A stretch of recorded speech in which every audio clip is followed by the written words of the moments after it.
How to log into JM Career. Hi guys, it's Mikran from Tech Basics. Hope you guys all are fine. Today I'll be guiding you how to log into JM Career.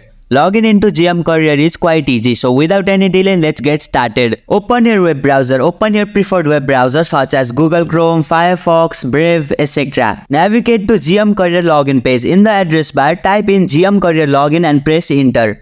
Access the login section. Look for the sign in or login button. This is typically located at top right corner of the page. Click on it to proceed. Enter your credential. In the email address field, enter the email address associated with your JM Career account and enter your password in the password field. Click the sign in button to proceed. Two-factor authentication if enabled. If your account has two-factor authentication enabled, you need to enter the verification code sent to your registered mobile or email address.